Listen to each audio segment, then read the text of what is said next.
All right. Welcome in, everybody. It is the Friday edition of Daily Bread coming at you live right at 12:20 on the East Coast. So you're starting off your weekend right by the best spot to secure that extra bankroll so you can be betting on the full college football slate and NFL slate come this weekend. And you already know paid for play live at 10:30 tomorrow. Sunday morning QBs live at 10 a.m. on Sunday, your best spot for your winners, DFS, fantasy advice across the board for both outlets, all powered by the Wise Guys Diamond Club. Be sure to be hopping into their DMs. We're live on Twitter. Hit the link in the title if you want to be with Kevin C. and Akbar and the rest of the fellas and the ladies dropping their best bets, roasting us, whatever they want to do. We got the best subs out there so they can drop whatever they want to drop. But Sosa, it is that football weather. I think everyone and their mother tweeted it this morning. But how you feeling? Sunday night football or Thursday night football? So people had a bad beat and they just don't know how to control themselves. It's really as simple as that. You know what I tell them? They should have tuned into Daily Bread. We gave them all the winners they needed. Jammer came on, gave us all the winners you could have wanted. It was a great night.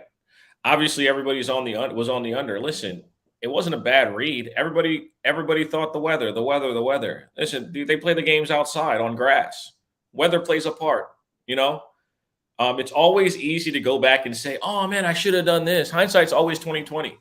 The game is the game. I mean, they both played the game, and the result was more points than we expected. No one expected for Cleveland to give up those points early. I don't know how much it was game script or just how much it was just being nice to being respectful of the receivers, because that's really what I saw from Cleveland last night. Cleveland played everything in front of them. They played a lot of zone over the top, took away the vertical stuff, and really didn't allow any of those receivers to run open deep in coverage, and that was really what it was. I can't say that Jacoby Brissett played great, but again, he's being empowered and put in a situation to be successful. They're not asking him to do things he's not capable of. And they're doing a great job of game planning. And when you have a great offensive line, you can do that. You saw that with Philly on Monday. The game plan wasn't anything sophisticated or anything crazy. It's just knowing your strengths and sticking to those things continuously and believing that as long as you do that, you'll win the game. So that's what you get from Cleveland. On the Pittsburgh side, I want to say Mitch Trubisky played bad, but I also know that he took what the defense gave him. It's just fun to cook him up. You know what I mean? It's just good. It's always just good to pack him up because he's Mitch Trubisky. We've seen him fail multiple times. But I can't say he played bad. Can't say he played good either. I mean, his receivers dropped 5 passes. He had 12 incompletions. He didn't go vertical. But how can you go vertical when the coverage on every play is 5-6 defensive backs? That's the offensive line doesn't get enough push. They're not opening up big enough holes for Najee Harris to be effective. If you Well, they can't, didn't even touch Brissett till I don't think the whole game. well, Highsmith got a sack late in the game, but it was already a formality. They were already down by a touchdown plus. But yeah, like I said, for me, it's just more. For me, it's just Trubisky.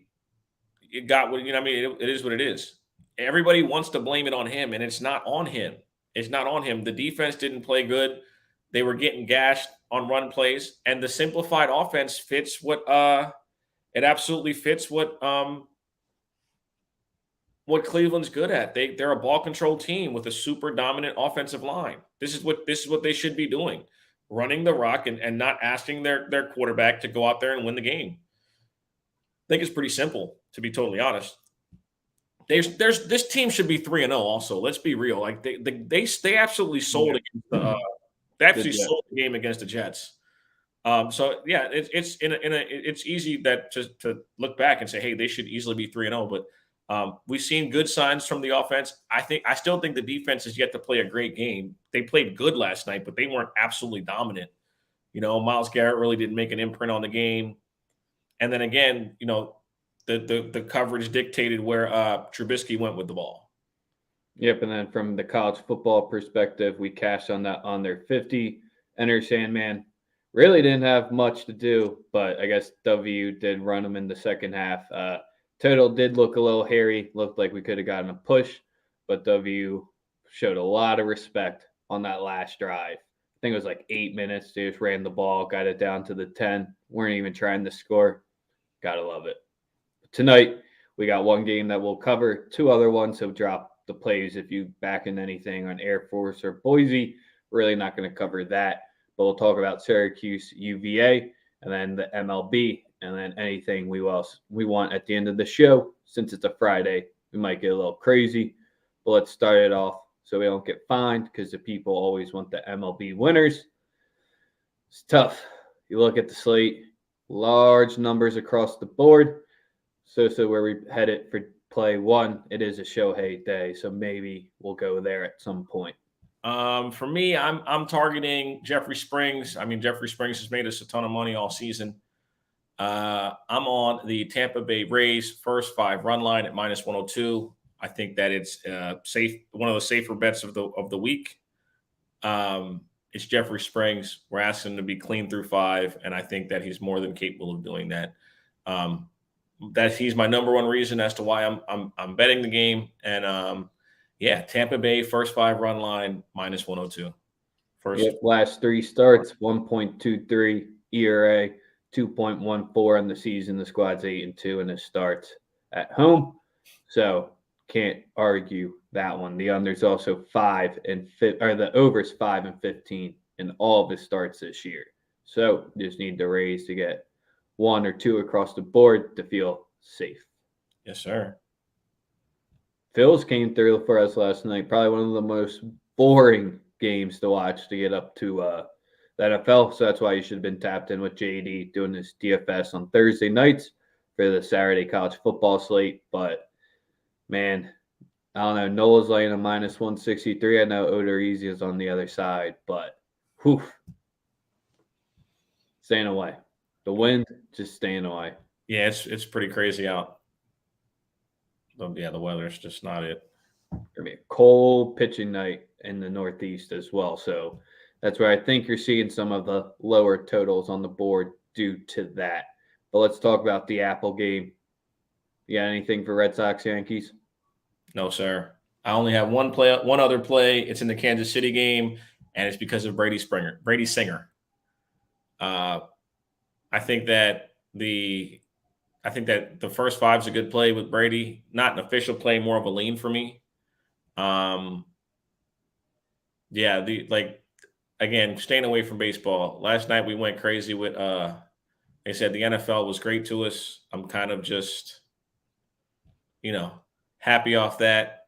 And then tomorrow I'll go a little crazier on college football. And then obviously the NFL, that's where we look to dominate. So, that's just where my head's at. The only other play that I like officially in baseball is the over in the San Diego Padres Colorado game. It's a -105.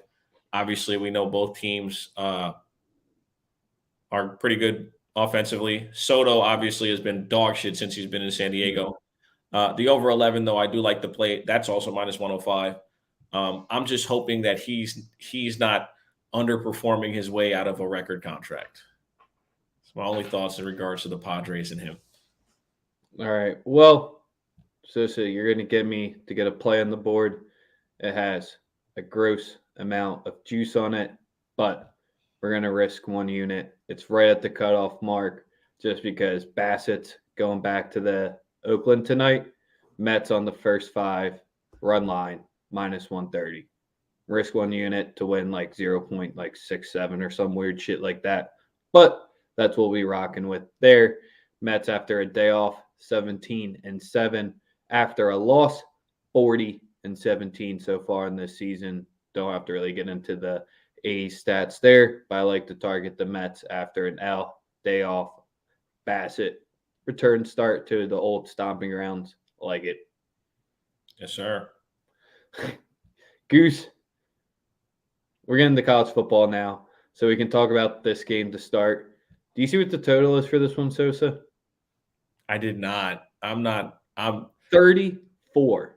It's not a service academy game. Iowa Rutgers, 30. Oh yeah, because Iowa, bro. Everybody, those Iowa games are fucking horrible. Nobody watches those. And it's going to be at night tomorrow in wherever Rutgers football stadium's called. Goose will definitely be in attendance there. But Absolutely. the battle of the punters. Will Rutgers have more punts than points scored tomorrow? I can't see them getting 10. I think they can get 10 points. I don't know about 10 punts. I was It's about to say I possible. can see them getting 7 punts and 6 points. It's possible, man. These teams are pretty bad. Do you know what team's pretty bad? Virginia. That's why we're laying it with Syracuse in the first half, -6.5, -110. Yeah, we're laying points with the basketball school, but Cuse's defense has been turned up. You saw in week 1 hold Louisville to 7 points, and this is more of just a pure fade UVA spot. I mean, they put up 3 at the Illini, put up 16 at home against ODU. Saw They that. just That's where I don't see them breaking more than 10 points, which is their first half team total. So you could target it that way instead if you want. But I'm just laying the 6.5 because I think Syracuse gets 17 on the board and UVA is lucky to get a touchdown in the first half. Rocco Mendenhall, solid coach and all that, but it's just a bad team. I think this is the perfect time to fade them on the Friday night spot. And supposedly on DraftKings, shout out to our guy Kevin Berg, you can get a 50% odds boost on that game as well. So if you want to use it there, use it on your solo play, whatever you want to do it. I like Cuse first half, 6.5, -6.5, -110. There was so much hope for this Virginia football program. But it comes down to the old school approach, man. If you get dominated in the trenches, it don't matter how talented those guys on the outside are. It really does not. You can't get dominated in the trenches. And I agree with everything you just said because we just seen teams that we would consider inferior keep them pretty suppressed offensively, which is it's crazy to think. I mean, they have NFL talent on the Virginia side of things.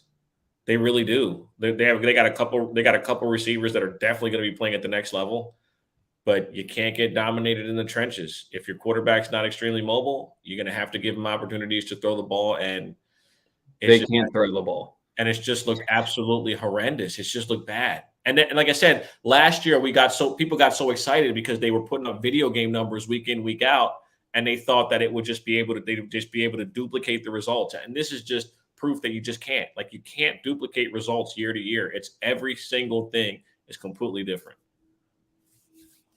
Yep. The only way that I can see Cuse not pulling it off is because they actually had 2 solid games against competition with UConn sneaked into the middle of it, and they got Wagner coming up on deck. So I don't think it's a look ahead spot. They just played coming off the solid win, the crazy win against Purdue.